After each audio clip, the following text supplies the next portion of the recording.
안녕하십니까, 임규명입니다. 전기산업기사 2024년도 1회 회로이론 기출문제 풀어보도록 하겠습니다.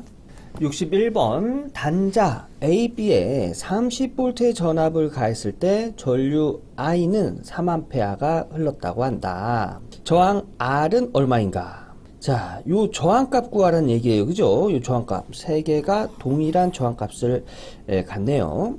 자, 요거를 이렇게 그릴 수 있을까요? 요렇게. 자, 요 저항과 요 저항은 직렬이죠. 그죠? 그리고 두 개의 직렬로 연결된 저항과 요 저항은 병렬입니다. 그래서 두 개는 직렬로 연결하고 하나는 병렬로 연결한 이런 회로로 그릴 수가 있어요. 자, 그럼 이 회로의 합성 저항을 구해볼까요? 합성 저항. 요거 두 개는 직렬이지요. 그러면 이 R이 되고요. 이것과 이것은 병렬입니다. 병렬이면 합분의 곱 해서 요렇게 식을 세울 수가 있겠죠. 그래서 2R 플러스 R은 3R, 2R 곱하기 R은 2의 R의 제곱. 그래서 3R분의 2R의 제곱. 요거 R은, 요 R의 제곱은 R이 두 번 곱해진 거예요. 그죠? 그래서 분모의 R과 여기 하나가 약분되면 3분의 2R이다. 이게 뭐예요? 이 회로의 합성 저항이 되겠습니다. 이 회로의 합성 저항. 자, 그리고 이 저항값은 ohm의 법칙에 의해서 저항 R은 전류분의 V지요. 그죠? 그래서 여기 흐르는 전류 3A 분의 여기 걸리는 전압 30V, 3A 분의 30V는 우리가 좀 전에 정리한 3분의 2의 R 값과 동일한 값이다 라고 식을 정리할 수 있죠. 그죠? 그래서 요 식에서 요 저항 R을 기준으로 해서 식을 정리하면 3분의 2 넘겨야죠. 분수는 넘어가면 아래 위가 바뀝니다. 그래서 식은 요런 식으로 정리할 수 있겠고요. 얘랑 얘랑 약분되고 얘랑 얘랑 이렇게 약분되면 15 저항은 15ohm이다 라는 걸 알 수가 있겠네요. 예, 요게 좀 계산이 어렵다 하시는 분들은 공학용 계산기 누르시면 됩니다. 그래서 이때 저항은 15ohm이다. 예, 요 회로를 요렇게 그릴 수 있다. 요거 연습해 보셔야 돼요.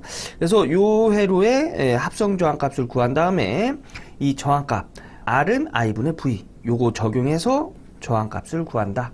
직접 해보신 후에 다음 문제 넘어가도록 하겠습니다. 62번 회로에서 단자 AB 사이의 합성 저항 RAB는 몇 ohm인가? 자, 여기서 이제 합성 저항을 구하라는 얘기예요. 그죠? 그런데 보니까 요거 무슨 회로예요? 브릿지 회로죠. 두 개 곱한 값은 4R의 제곱이 되고 요거 두 개 곱한 값 얘도 4R의 제곱이 되겠네요. 서로 크기 같죠? 이렇게 곱한 값과 이렇게 곱한 값의 크기가 같을 경우 여기 이 사이에 선을 연결을 해도 전류는 흐르지 않습니다. 이 브릿지 회로예요. 그죠? 전류가 흐르지 않으면 그건 회로가 아닙니다. 지금 무시해도 된다는 얘기예요. 그래서 얘는 전류가 흐르지 않기 때문에 얘는 그냥 무시하고 가는 거예요. 그러면 회로는 어떻게 되는 거예요? 요렇게 되겠죠. 요렇게. 예. 그냥 요렇게 되는 겁니다. 요렇게. 얘가 2R, 2R, 2R, 2R. 그럼 요거 합성 저항 구할 수 있죠. 직렬이니까 두 개 더하면 4R. 직렬이니까 두 개 더하면 4R. 요거 합분의 곱으로 하면 4R 플러스 4R 분의 4R 곱하기 4R. 요거 하면 몇 나와요? 예, 2R 나오네요. 2R. 그래서 답은 4번이 되겠습니다. 예, 요렇게 하는 거예요. 이 문제는 브릿지 회로에 대한 내용을 알아야 해결할 수 있는 문제죠. 예, 마주보는 저항값을 곱한 값끼리 서로 크기가 같으면 중간에 선을 연결해도 전류는 흐르지 않는다. 이게 브릿지 회로예요. 이거 직접 해보시고 다음 문제 넘어갈게요. 63번 V1, V2가 이런 값을 가질 때 두 개의 전압을 더한 시료값은? 자, 이 문제는 요 순식값, 요거 순식값이거든요. 이 순식값을 크기와 각도로 나타내는 극좌표 형식으로 바꿔놓은 다음에 서로 합성, 더한 다음에 복소수로 바꿔서 그 크기를 구하면 됩니다. 좀 복잡하죠, 그죠? 자, 하나씩 천천히 해볼게요. 우선 V1의 이 순식값을 크기와 각도로 나타내 보도록 하겠습니다. 우선 크기와 각도로 나타내는데 그 크기는 시료값으로 표시하는 거예요. 시료값은 이 순식값의 최대값, 요 앞에 있는 숫자가 최대값이거든요. 최대값의 루트 2를 나눕니다. 자, 그래서 요 앞에 최대값의 루트 2를 나누면 이렇게 약분돼서 20이 되고요. 각도는 여기 뒤에 있는 각도인데 오메가 t밖에 없죠. 그럼 0도예요. 0도. 예. 이렇게 정리할 수 있고요. 자, 요거 V2를 크기와 각도로 나타내려고 하는데 여긴 사인이고 여긴 코사인이죠. 그죠? 그래서 코사인을 사인으로 바꿔줘야 돼요. 코사인을 사인으로 바꿔줄 때 요 뒤에 각도에 90도를 더해줍니다. 그런데 여기는 6분의 파이로 나타내죠. 그죠? 90도는 2분의 파이죠. 요 파이는 각도로 적용되면 180도를 의미합니다. 그래서 180 나누기 2는 90도. 그래서 2분의 파이로 정리할 수 있어요. 그래서 코사인에서 사인으로 바꿔줄 때 2분의 파이 값을 더해주면 됩니다. 그래서 여기서 코사인에서 사인으로 바꿔주면서 여기 2분의 파이를 더해준 거예요. 그럼 요 계산해 볼까요? 마이너스 6분의 파이 플러스 여기 분모를 맞춰주기 위해서 여기 분모에다가 3을 곱해주면 똑같이 6이 되겠네요. 그래서 6분의 분모에다 3 곱해줬으니까 분자에다도 3을 곱해줍니다. 그러면 3파이. 그럼 마이너스 6분의 파이 플러스 6분의 3파이는 6분의 2파이가 되겠네요. 그죠? 그래서 얘랑 2로 약분되면 3분의 파이. 그래서 얘 계산한 게 3분의 파이가 되겠습니다. 3분의 파이는 각도로 나타내면 몇이에요? 요 파이는 180도라고 했죠? 180을 3으로 나누면 60도네요. 그래서 이것도 크기와 각도로 나타내면 크기, 시료값이라고 했죠? 시료값은 요 최대값의 루트 2를 나눈 값 50이 되고요. 그 다음에 각도는 3분의 파이, 요 60도라고 했죠? 그래서 크기는 50, 각도는 60이다 해서 이제 요렇게 크기와 각도로 나타낼 수 있습니다. 이제 두 개 더 하는 거잖아요. 그죠? 그래서 V1 20의 각도 0도, 그 다음에 V2 50의 각도 60도. 근데 이거는 두 개를 그냥 이렇게 간단하게 더하기는 좀 쉽지 않아요. 그래서 얘를 복수수로 나타냅니다. 크기와 각도를 복수수로 나타내는 방법은 뭐냐면 이 크기, 만약에 A 이 각도 세타가 있으면 얘를 복수수로 나타내는 방법은 A 곱하기 코사인 세타 값 플러스 J 사인 세타 값, 요렇게 정리해 줍니다. 그래서 얘를 복수수로 나타내면 20의 코사인 0도 플러스 J 사인 0도. 사인 0도는 0이죠? 코사인 0도는 1입니다. 그래서 얘는 그냥 20. 얘는 그냥 20이 되고요. 자, 이게 50, 각도 60. 50의 각도 60을 복수수로 나타내면 크기 50에 코사인 60도, J 사인 60도. 요렇게 정리하고요. 코사인 60도는 2분의 1, 사인 60도는 2분의 루트 3이네요. 그죠? 요렇게 곱해주면 25. 여기가 25. 요렇게 곱해주면 2분의 루트 3이니까 25의 루트 3이 되겠네요. 그래서 얘는 20이라고 그랬어요. 그죠? 20. 그래서 20 플러스 25는 45. 플러스, 플러스 J 25의 루트 3. 요렇게 정리가 되겠네요. 요거, 복소수 크기 구하는 거 어떻게 구하죠? 실수의 제곱 플러스 허수의 제곱의 루트 씌우죠. 그래서 얘 공학용 계산기로 계산하면 요 크기는 루트 3900이다. 그래서 답은 4번이 되겠습니다. 요거 직접 한번 쭉 정리해 보셔야 돼요.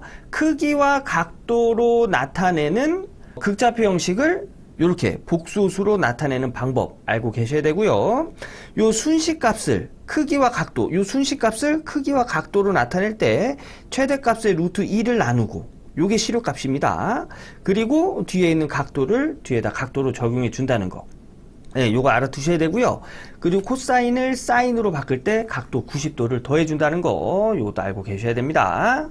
자, 그럼 요거 직접 정리해 보시고 다음 문제 넘어가도록 하겠습니다.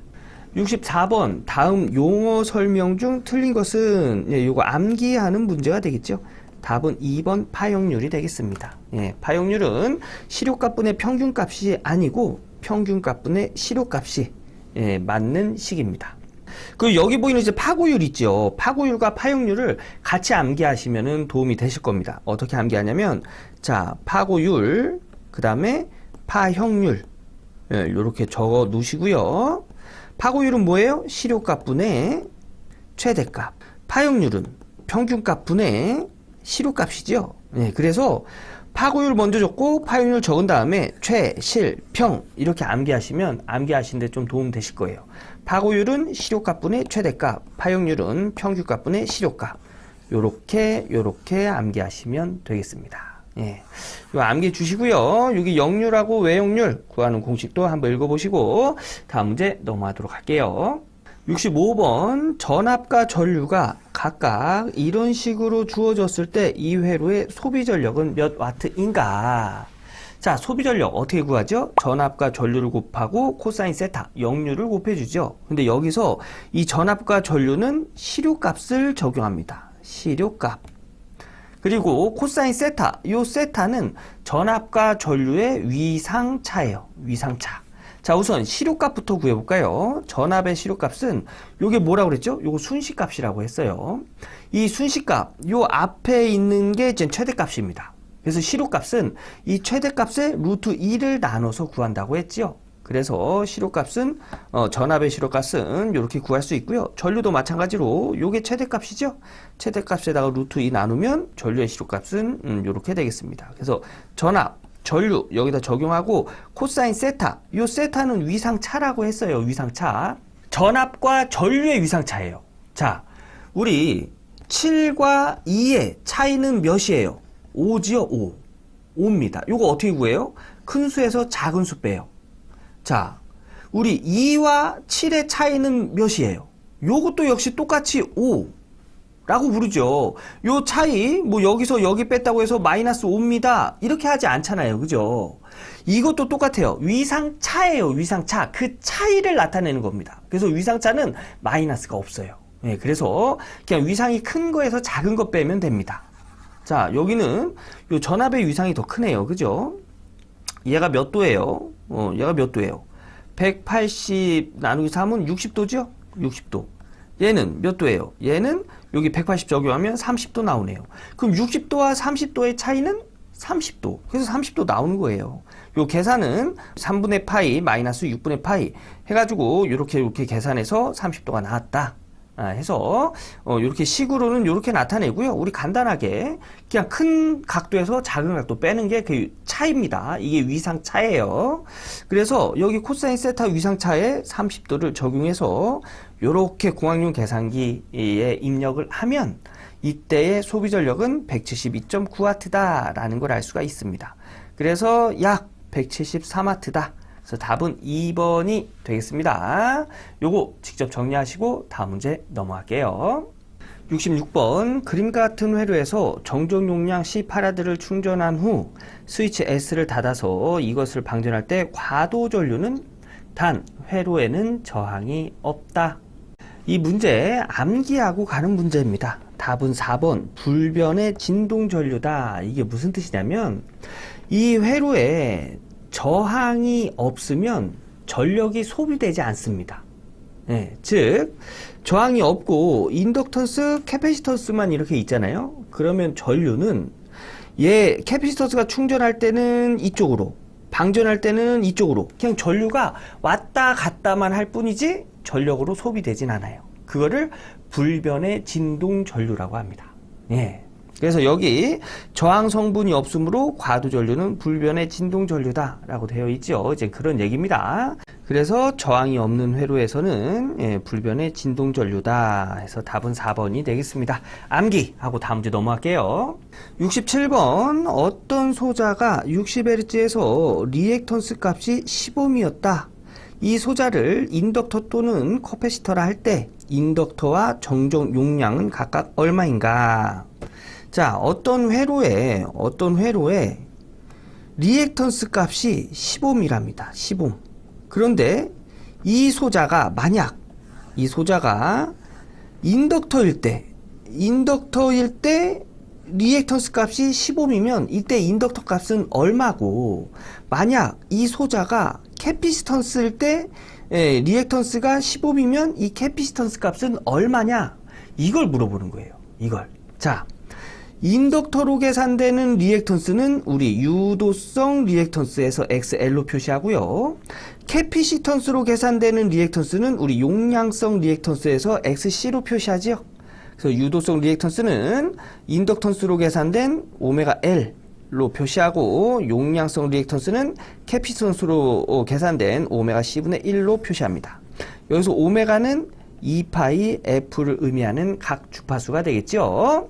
자, 그러면 얘 값 구하라는 거 아니에요, 그죠? 이게 만약에 인덕턴스일 때, 그러면 L을 기준으로 해서 식을 정리하면 2파이 F 넘어가서 나눠줘야 되겠죠. 그래서 2파이 F분의 요때의 리액턴스 값이 10옴이라고 했어요. 그래서 10, 요때, 그리고 또 주파수는 60Hz. 요 F가 60Hz잖아요. 그죠? 그래서 60Hz 적용해서 고학용 계산기 누르면 26.52 곱하기 10의 마이너스 3승 헨리다. 근데 문제에서 밀리 헨리를 구해라 했기 때문에 10의 마이너스 3승은 단위 속으로 쏙 들어가서 26.52 밀리 헨리다 라는 걸 알 수가 있고요. 용량성 리액턴스, 여기서 얘 구하려는 거잖아요. 그죠? 분수의 분모는 결과값과 자리를 바꿔도 식은 성립합니다. 그죠? 그래서 C는 2파이 F 곱하기 리액턴스 분의 1, 리액턴스 10옴이라고 했죠. 그 다음에 주파수 60Hz라고 했습니다. 그래서 2파이 곱하기 60 곱하기 10분의 1, 요거 공학용 계산기로 계산하면 265.25 곱하기 10의 마이너스 6승 파라드다 라는 걸 알 수 있는데, 문제에서는 마이크로 파라드 구하라고 했죠. 그래서 10의 마이너스 6승 단위 속으로 쏙 들어가면 265.25 마이크로 파라드다 라는 걸 알 수가 있습니다. 그래서 답은 4번이 되겠네요. 4번. 그래서 요 리액턴스는 인덕턴스로 계산이 되면 유도성 리액턴스, 캐피시턴스로 계산이 되면 용량성 리액턴스로 이렇게 구분이 된다. 요거 알아두셔야 돼요. 요거 직접 정리해 보시고 다음 문제 넘어가도록 하겠습니다. 68번 임피던스 1, 2를 이런 값으로 직렬 회로에 연결을 하고 교류전압 100V를 가할 때 회로에 흐르는 전류는, 자, 요런 거죠. 직렬로 여기가 Z1, Z2 이렇게 직렬로 연결한 다음에 여기다가 100V를 인가했을 때 이때 여기 흐르는 전류를 구해라. 그럼 전류 I는 임피던스 분의 전압. 요 임피던스 직렬로 연결되어 있으니까 두 개를 더하면 합성 임피던스를 구할 수가 있겠죠. 그래서 얘랑 이렇게 더하면 복소수의 합이에요. 실수는 실수끼리, 허수는 허수끼리 계산해서 하면 6 플러스 J8옴이다 라는 걸 알 수가 있고요. 요걸 복소수를 크기로 나타낼 때는 실수의 제곱 플러스 허수의 제곱에 루트 씌워서 계산하지요.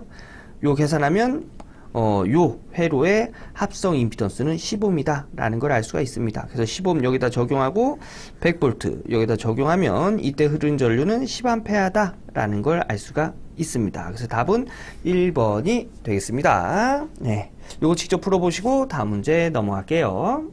69번 시정수 T가 아니라 요 타우예요.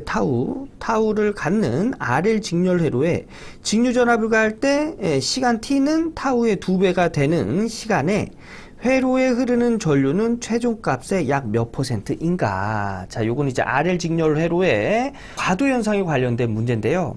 최종값은 요게 지금 과도, RL 직렬 회로의 과도 현상에서의 전류 구하는 값인데 얘가 최종값이에요. 얘가 최종값입니다. 그래서 요 최종값의 몇 % 되는 값을 갖냐, 이제 이걸 물어보는 건데, 자 보세요. 그리고 RL 직렬 회로에서의 시정수는 저항분의 인덕턴스 값으로 나타냅니다.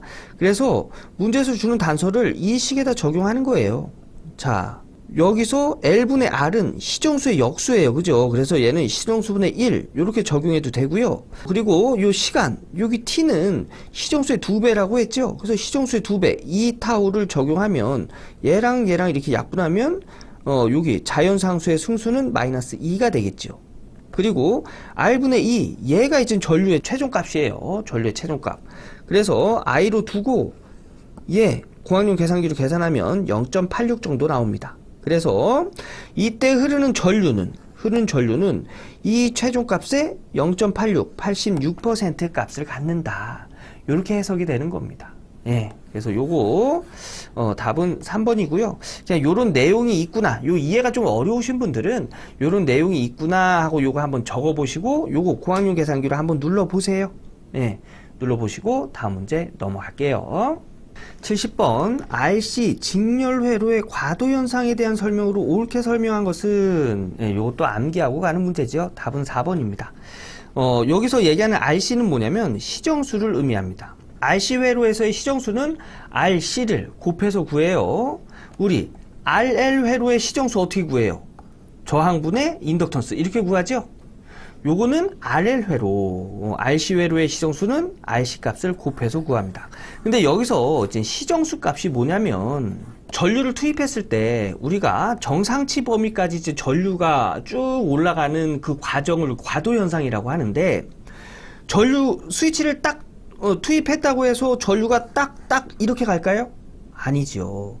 이렇게 올라갈 거예요. 그래서 정상치 범위까지 요 가는 이 범위를 우리는 과도 현상이라고 하고 여기서 일어나는 일들을 과도 현상이라고 하고 요 기간을 과도기라고 합니다. 그런데 여기서 시정수는 뭐냐면 처음에 시작해서 63.2%까지 올라가는 이 시간을 시정수라고 합니다. 근데 이 시정수의 시간이 길면 길수록 길어지면 길어질수록 과도 시간은 길어지겠죠.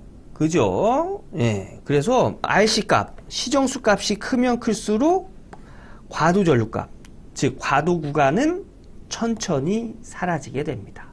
예. 그래서 4번 옳게 설명한 내용은 4번이 되는 겁니다. 이거 암기하고 다음 문제 넘어갈게요. 71번 그림과 같은 회로에서 공진시의 어드미턴스는 자, 요거는 제가 설명을 드리긴 할 건데 이해가 좀 어렵다 하시면 그냥 암기만 해주셔도 되는 문제입니다. 예, 회로가 이렇게 나오고 공진일 때 어드미턴스를 구해라 하면 인덕턴스 분의 캐피시턴스 곱하기 저항값이다. 요 고르시면 돼요.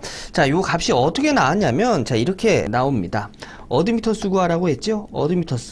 어드미턴스는 임피던스의 역수예요. 그죠? 그리고 병렬로 되어 있을 때는 임피던스 합분의 곱 이렇게 하는 게 아니고 어드미턴스 병렬로 되어 있을 때 합성은 그냥 두 개를 더해 줍니다. 이 어드미턴스 값과 이 어드미턴스 값을 더해줘요. 그리고 어드미턴스는 임피던스의 역수라고 했습니다. 여기서의 임피던스 어떻게 구해요? 저항 플러스 J 리액턴스인데 인덕턴스로 계산되는 리액턴스 유도성 리액턴스죠. 얘는 오메가 L로 계산이 됩니다. 그래서 R 플러스 J 오메가 L이다. 그 다음에 여기 아래는 캐피시턴스 C만 있죠. 예, 캐피시턴스가 있을 때의 임피던스는 R 마이너스 J 용량성 리액턴스 이렇게 적용하는데 저항이 없죠. 그래서 얘 무시하면 요렇게 나옵니다. 얘는 어떻게 계산해요? 오메가 C분의 1로 계산하죠. 그래서 마이너스 J 오메가 C분의 1인데 요 마이너스 J가 분모로 가면 플러스 J가 돼요. 오메가 C분의 1 요렇게 정리가 됩니다. 요렇게 되는 이유는 뭐냐면 자 여기 분모에다가 J 곱해주면 분자에다도 J 곱해주죠. 그죠? J 곱하면 어떻게 돼요? 마이너스 1이 되죠. 그래서 마이너스 오메가 C분의 J. 그래서 얘 마이너스가 위로 이렇게 올라올 수 있어요. 얘도 역시 여기 마이너스 곱해주고 여기 마이너스 곱해주면 마이너스에서 플러스죠. 그래서 오메가 C분의 마이너스 J다. 요렇게 그래서 요렇게 정리된 용량성 리액턴스를 J를 밑으로 넣으면 요렇게 된다는 얘기예요. 그래서 여기는 이제 C밖에 없으니까 여기 임피던스는 J 오메가 C분의 1이다. 요렇게 정리가 된다는 얘기입니다. 자, 그러면 얘의 역수를 서로 더하면 요렇게 돼요. 얘의 역수는 요렇게 되고요. 얘의 역수는 아래가 뒤집히니까 요렇게 되겠죠. 그리고 여기 복소수 A 플러스 JB분의 1. 얘를 켤레복소수를 곱해줘서 분모의 허수를 없애줍니다. 켤레복소수는 뭐냐면 부호가 다른 A 마이너스 JB를 분모에다 곱해주고 분자에다도 A 마이너스 JB를 곱해줘요. 그럼 이 값이 어떻게 나오냐면 A제곱 마이너스 JB의 제곱 이렇게 나와요. 그러면 여기 J의 제곱 해주면 J의 제곱은 뭐예요? 마이너스 1이죠?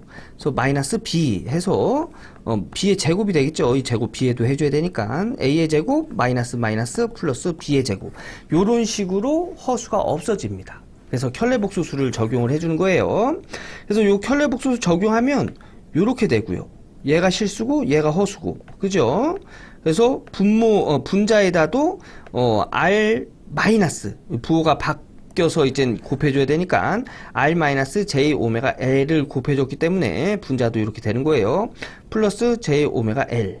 자, 다시 정리하면 자 R의 제곱 얘는 J 오메가 L의 제곱이지요.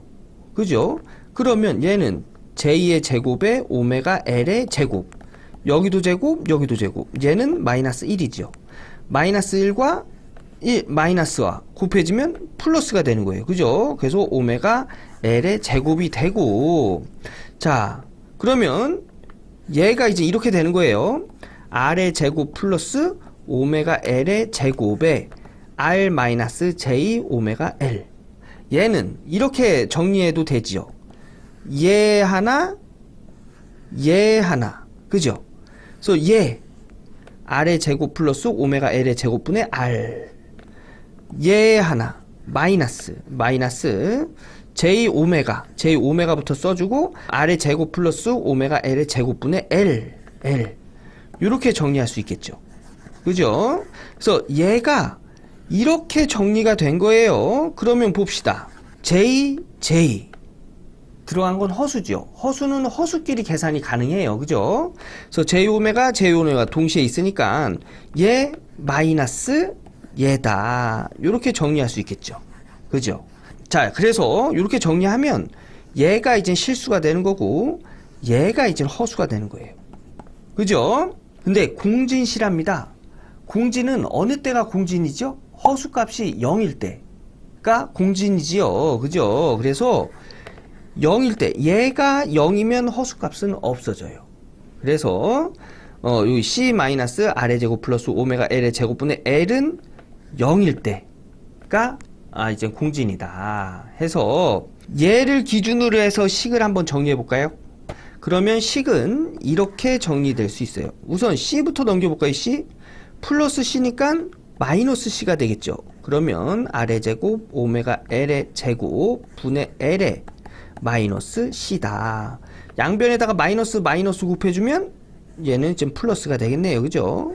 그리고 분수의 결과값과 분수의 분모와 서로 이렇게 자리 바꿔도 식은 성립하지요. 그래서 R의 제곱 플러스 오메가 L의 제곱은 자리 바꿔서 C분의 L이다. 요렇게 식이 정리되는 걸 알 수가 있어요. 자, 우선 얘는 0이에요. 그죠?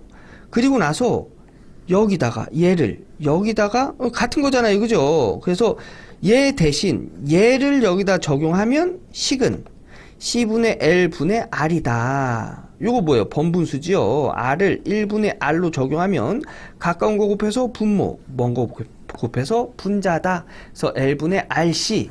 지금 이거 구한 게 뭐예요? 어드미턴스잖아요. 그죠? 그래서 이 어드미턴스 값은 요렇게 나온다 해서 답은 1번이 되겠습니다. 근데 여러분 요거 내가 할 수 있다 하면은 쭉 정리해 보시고요. 아유 나는 들어도 난 모르겠다 하시면 어떻게 하셔야 된다고요?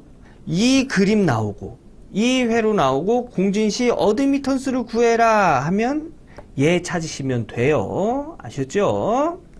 자, 그럼 요거 한번 정리해 보시고 다음 문제 넘어가도록 하겠습니다.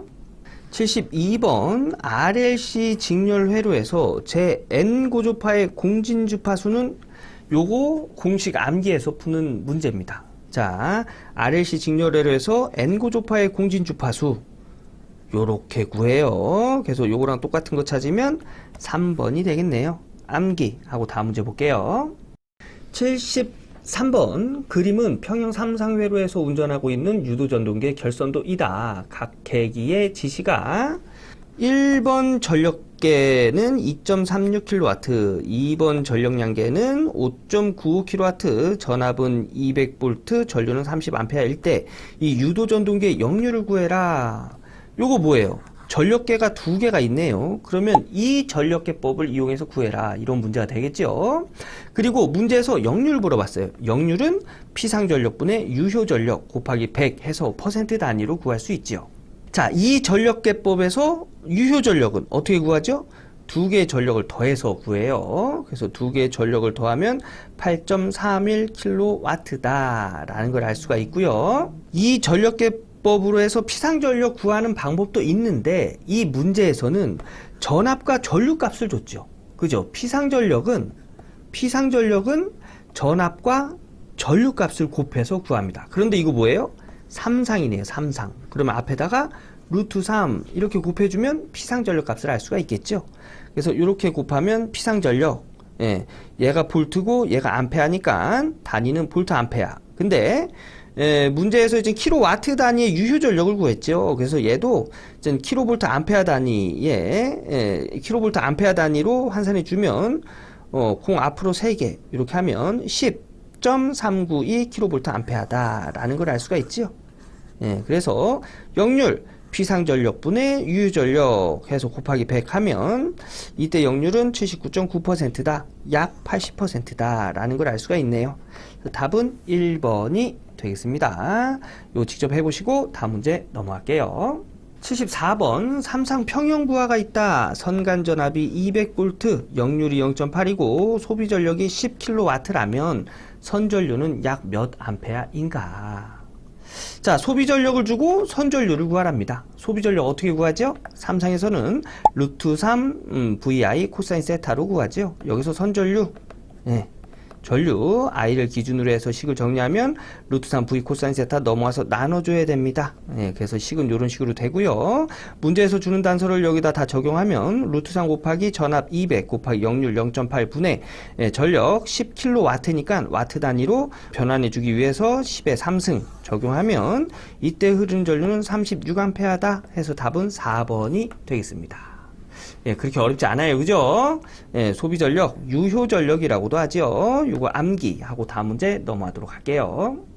75번 역률이 60%고 한 상의 임피던스가 65인 유도부하를 델타로 결선하고 여기에 병렬로 저항 20ohm을 Y결선으로 하여 3상 선간전압 200V를 가할 때 소비전력은 자, 우선 일단 우리 소비전력 어떻게 구하죠? 우리 74번에서 했듯이 루트 3 VI 코사인 세타로 구합니다.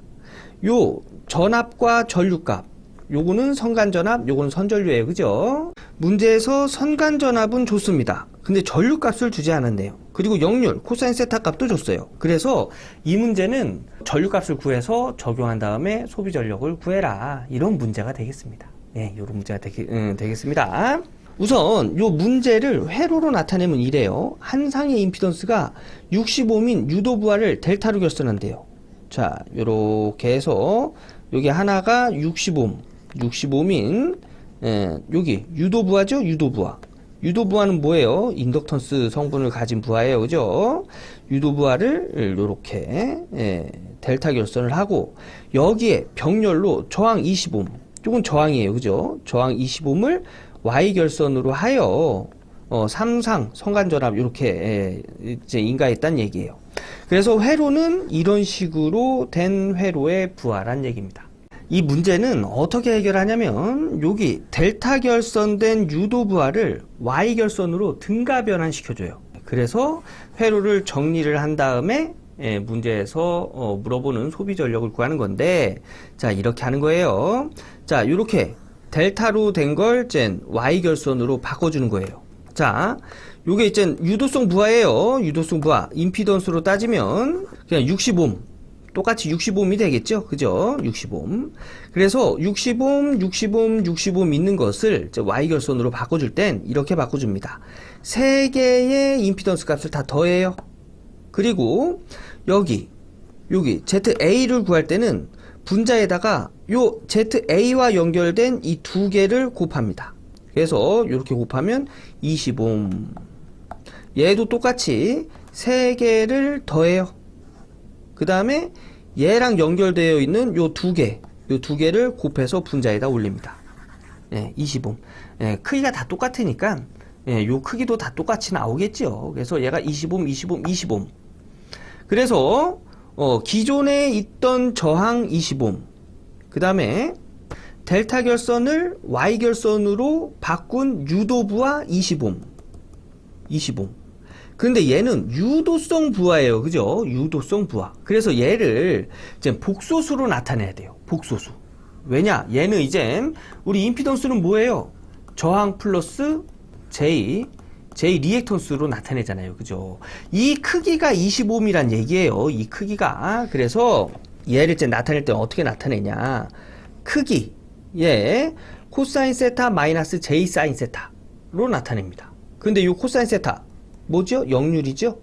역률 아까 전에 60%, 0.6이라고 했어요. 그죠? 그래서 요 Y결선으로 이제 변환한 임피던스는 20옴, 코사인 세타 0.6 마이너스 J, 요 유도성 부하이기 때문에 마이너스가 적용된 거예요. 그래서 J 코사인 세타가 0.6이면 사인 세타는 0.8 해서 얘를 복소수로 나타내면 이렇게 곱하면 12 마이너스 이렇게 곱하면 J16 해가지고 이제 복소수로 나타내면 이런 값이 된다. 이제 이렇게까지 해놓고 다음에는 어떤 식으로 또 계산을 해야 되냐면 얘가 지금 병렬로 되어 있는 회로예요. 그죠? 그러면 병렬로 되어 있는 걸 합성해서 합성 임피던스를 구해야 됩니다. 그럼 얘는 합분의 곱으로 정리할 수 있겠죠. 병렬이니까. 그래서 합분의 곱으로 요 공학용 계산기 이렇게 누르면 하나의 합성 임피던스는 10-j5옴이다 라는 걸 알 수가 있어요. 자, 그러면 여기에 임피던스를 알고 여기 상에 걸리는 전압, 이 전압은 선간전압, 이게 Y결선이니까 선간전압에 루트 3배가 작은 전압이 걸리겠죠? 전압도 알고 임피던스도 알아요. 그럼 여기 흐르는 전류값 구할 수 있겠죠? 전류값 어떻게 구해요? I는 임피던스 10-j5 분의 전압 200V 이렇게 구할 수 있습니다.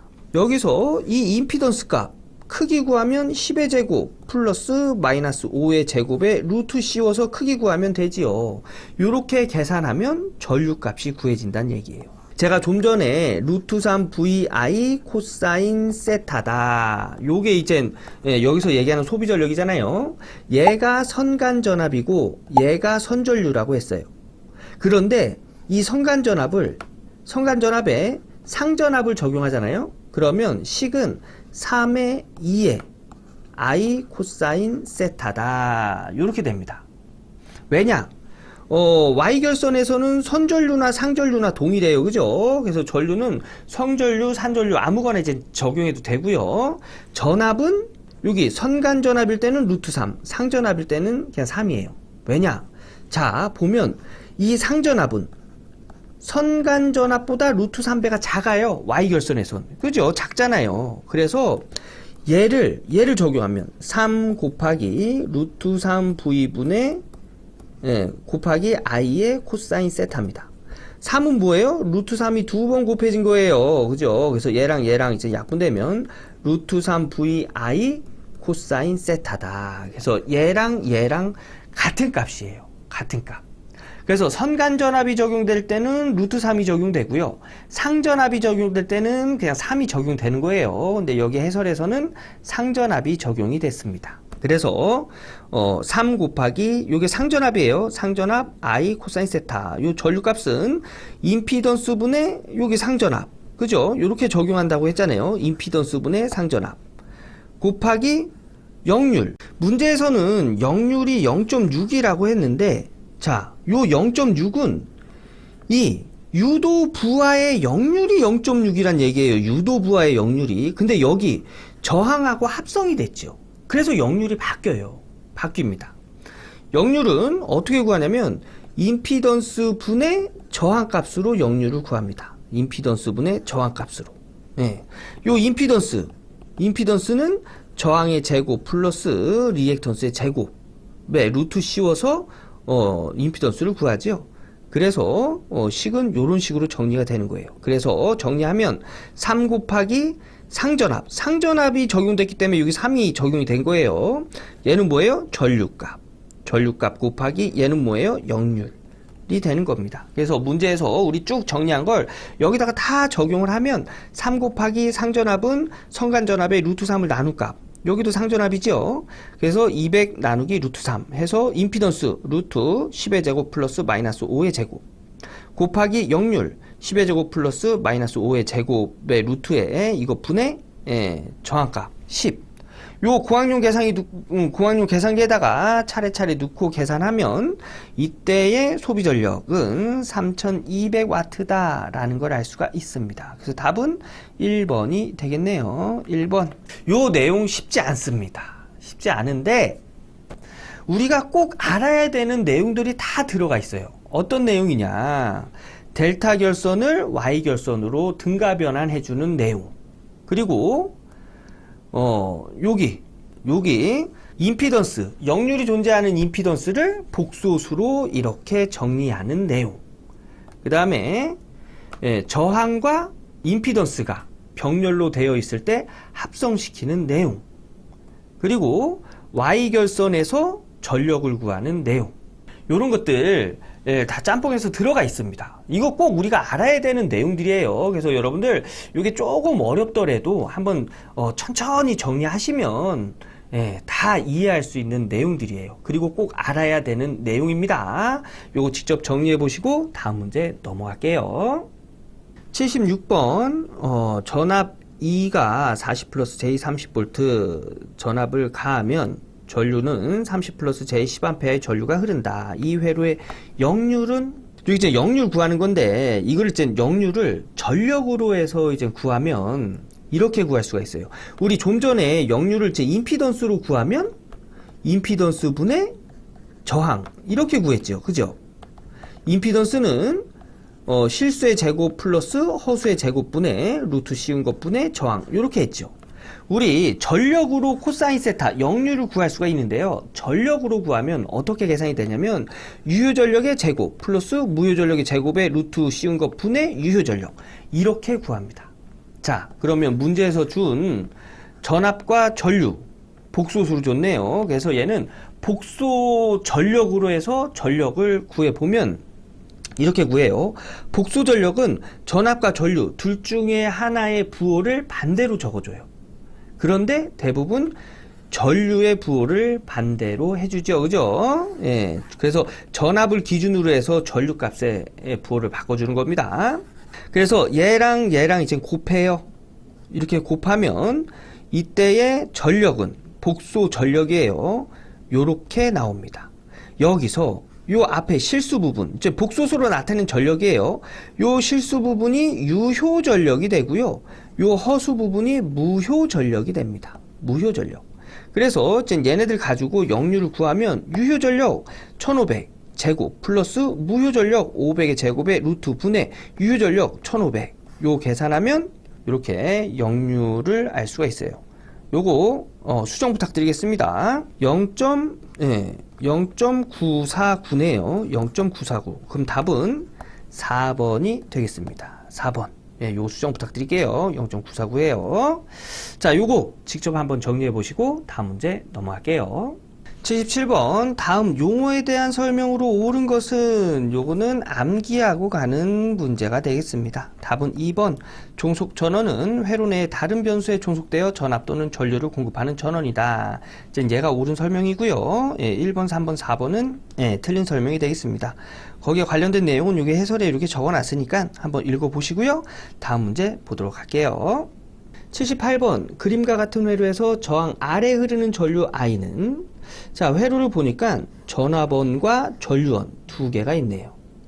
자, 이럴 때는 중첩의 원리를 이용해야죠. 중첩의 원리는 뭐냐면 전압원, 전류원 둘 중에 하나만 둔 다음에 나머지는 전압원은 단락, 전류원은 개방 하고 각각의 전류값을 구한 다음에 마지막에 다 더해서 전체 회로의 전류값을 구하는 거죠. 예, 요거 어떻게 하는 거냐면 자 이렇게 하는 거예요. 우선 일단은 전압원 하나만 두고 나머지 것들은 좀 전에 그 규칙대로 전류원은 개방을 합니다. 그러면 얘 개방하면 이렇게 되는 거죠. 개방 이렇게 되는 겁니다. 이렇게. 그러면 이쪽으로는 전류가 흐를까요? 이쪽으로는 전류가 흐를까요? 흐르지 않겠죠. 개방되어 있으니까. 그래서 얘는 무시해도 됩니다. 그래서 얘를 없애고 이렇게 회로를 그려보면 이렇게 그릴 수가 있고요. 이 회로를 우리가 보기 편한 회로로 정리해 보면 이렇게 그릴 수가 있습니다. 이렇게. 자, 어떻게 된 거냐면 1옴 직렬이죠. 이 직렬과 2옴은 병렬로 되어 있고요. 얘와 얘는 직렬로 되어 있죠. 그래서 2옴과 연결된 게 전원입니다. 그래서 이 회로와 이 회로는 동일한 회로예요. 예, 등가 회로란 얘기예요. 간단하게 생각하면 여기 이제 2옴 있잖아요. 얘를 그냥 요 위에다가 이렇게 그려놓은 것 뿐이에요. 요게 헷갈리시는 분들은 천천히 한번 생각해 보세요. 똑같은 회로입니다. 그럼 여기서 1옴에서 1옴으로 이쪽으로 이렇게 흐르는 전류값을 구하면 돼요. 자, 요 전류값은 여기 흐르는 전류값이 되겠죠. 우선 일단 이 회로의 전체의 전류값, 여기에 전류값을 구해볼까요? I는 R분의 V, 그죠? 전압은 6V가 되고요. 여기 저항은 이 회로의 합성저항이 되겠죠. 합성저항 어떻게 구할까요? 1과 1을 더하면 2, 여기 직렬이니까, 그죠? 2와 2, 병렬이니까 요거 병렬 합분의 곱수로 구하면 얘가 1옴이 나와요. 1옴. 1옴과 2옴은 직렬이니까 3옴. 그래서 3분의 6V 하면 이때 흐르는 전류는 2A다 라는 걸 알 수가 있어요. 2A. 그러면 2A가 이렇게 흘러서 여기서 분배가 되겠죠. 그런데 여기도 2옴이고 여기도 2옴이에요. 저항이 같은 곳에 분배가 되는 전류는 같은 값으로 분배가 되겠죠. 저항이 동일하니까. 그래서 2A의 전류가 여기서 같은 값으로 분배가 되면 여기 1A, 여기 1A가 되겠네요. 그래서 이 회로에서 우리가 구하는 전류의 값은 1A다. 1A. 이렇게 알 수가 있는 거예요. 예. 그리고 요번에는 여기 전류원, 요 전류원 하나만 두고 전압원은 단락시켜 볼게요. 그러면 회로는 요렇게 그려지겠죠. 여기 이제 전압원이 있었어요. 전압원이 있었는데 얘 하나만 두기 위해서 전압원은 단락한 거예요. 여기서 우리가 구하는 전류값, 이쪽으로 이렇게 흐르는 전류값이죠. 얘를 한번 구해보면 얘도 우리가 보기 편한 회로를 그려보면 이렇게 그릴 수 있습니다. 예. 그래서 여기서 1옴에서 이쪽으로 가는 전류값을 구하는 거죠. 자, 한번 봅시다. 자, 6A가 이렇게 쭉 흘러서 이쪽에서 이제 분배가 되겠죠. 분배가. 여기를 IB라고 두고 여기를 IA라고 두면 이 분배되는 전류값은 어떻게 구하죠? 분배되는 두 개의 저항값을 더해요. 얘를 이제 IB라고 하면 분배되는 두 개의 저항값, 여기 저항값을 R1이라고 할게요. 여기 저항값 R2 분해, 내가 구하고자 하는 반대쪽 저항값을 분자에다 올린 다음에 전체 전류값을 곱해줍니다. 이렇게 해서 분배되는 전류값을 구해요. 네, 요 공식이에요. 여기 합성 저항값 한번 구해볼까요? 두 개가 병렬이네요. 그러면 합분의 곱하면 얘는 1옴. 1옴과 1옴이 직렬로 연결되어 있죠? 그러면 얘는 2옴. 그러면 2 플러스 얘가 얘입니다. 1 분의 얘는 얘가 되겠죠? 1 곱하기 이쪽으로 흐르는 전류가 6A죠. 전체 전류가. 그런데 우리가 구하는 전류는 반대쪽 방향의 전류예요. 그래서 얘를 기준으로 하면 이 6A는 반대쪽에서 오는 전류예요. 반대 전류입니다. 반대 전류. 그래서 얘를 전체 전류를 마이너스 6A다. 이렇게 적용이 되는 거예요. 예. 그래서 얘 계산하면 얘는 마이너스 2A. 예, 여기에 흐르는 전류는 마이너스 2A다. 예, 이렇게 알 수가 있는 거예요. 자, 그러면 전압원을 단락하고 구한 전류값 마이너스 2A. 전류원을 개방하고 구한 전류값 1A. 두 개 더하면 예, 마이너스 1A. 그래서 최종적으로 여기에 흐르는 전류는 마이너스 1A다 해서 답은 2번이 되는 겁니다. 요게 이제 중첩의 원리예요. 중첩의 원리에서 중요한 건 전압원은 단락, 전류원은 개방. 이게 중요해요. 자, 요거 직접 정리해 보시고 다음 문제 넘어갈게요. 79번 그림 A의 회로를 그림 B와 같은 등가 회로로 구성하고자 한다. 이때 V 및 R의 값은 전압과 저항의 값을 구하라네요. 요렇게. 자, 보면 이런 복잡한 회로가 전압과 저항 하나씩으로 간단하게 이렇게 변환이 됐네요. 이렇게 복잡한 회로를 이렇게 간단하게 해줄 때 사용하는 게 태분항의 정리가 되겠습니다. 우선 여기에서의 이 전압은 AB 단자에 걸리는 전압이 되겠습니다. AB 단자에. 그런데 이 회로를 보면 여기 전압, 요거 우리 좀 보기 편한 회로로 한번 그려볼까요? 자, 예, 요렇게 그릴 수가 있습니다. 자, 요거는 그냥 이옴을 이렇게 세워서 그린 거예요. 그냥 이렇게 세워서 그린 건데, 자, 보면 AB, 요 전압이 무슨 전압이라고요? AB 단자에 걸리는 전압이에요. 그럼 AB 단자에 걸리는 전압은 여기서부터 여기까지 이 전압이 되겠죠. 그죠? 3옴에 걸리는 전압이 AB 단자의 전압이 될 겁니다. 얘는 뭐예요? 자, 그러면 여기 전류를 한번 흘려볼까요? 전류를 이렇게 흘리는데 AB가 개방이 되어 있어요. 그러면 전류는 이쪽으로 흐를 수 있을까요? 없을까요? 흐를 수 없겠지요. 그죠? 그래서 전류가 흐르지 않으면 이거는 회로가 아닙니다. 그래서 얘는 무시해서 전류는 이렇게 흐릅니다. 해서 얘는 신경 쓰지 않으셔도 된다는 얘기예요. 그래서 요 3옴에 걸리는 저항값 이렇게 구할 수 있지요. 아, 여기 회로를 제가 그려놨네요. 예, 여기서 이제 이 3옴에 걸리는 전압. 자, V는 IR. 여기 흐르는 전류와 이 저항값을 곱하면 여기에 걸리는 전압값을 알 수가 있다는 얘기죠. 자, 여기 저항값은 3옴이라는 거 알고 있고요. 전류는 여기서 출발한 전류가 2옴에도 지나고 3옴에도 지나고 이렇게 다시 돌아가는 거예요. 그래서 이 전체 전류를 구하면 전류는 저항분의 전압입니다. 저항, 합성 저항이 들어가야 되겠죠. 그래서 두 개 더하면 5분의 전압 15. 그래서 5분의 15V에다가 여기 저항값 3옴 곱해주면 여기 걸리는 전압은 9V다 라는 걸 알 수가 있는 거예요. 9V. 그래서 여기는 9V. 자, 요번에 이제 이 저항값 구해야 되는데 이 저항값은 어떤 값이냐면 이 회로에서 전압원은 단락, 전류원은 개방하고 난 후에 합성 저항값을 구하는 거예요. 근데 여기 보면 전압원 있죠. 얘는 뭐예요? 단락시키란 얘기입니다. 단락. 그러면 얘는 회로가 이런 회로가 되겠죠. 이런 회로. 얘를 여기다가 이렇게 해도 될까요? 그죠? 그냥 얘 여기다 이렇게 옮기는 거예요. 그러면 2옴과 3옴은 병렬. 그리고 요 병렬로 된 저항의 0.8옴은 직렬로 연결되어 있는 거지요. 그래서 요 병렬 회로의 합성 저항 합분의 곱 플러스 직렬 0.8옴을 더해서 계산하면 이때 합성 저항은 2옴이다 해서 전압은 9V, 저항은 2옴 해서 답은 3번이 되겠습니다.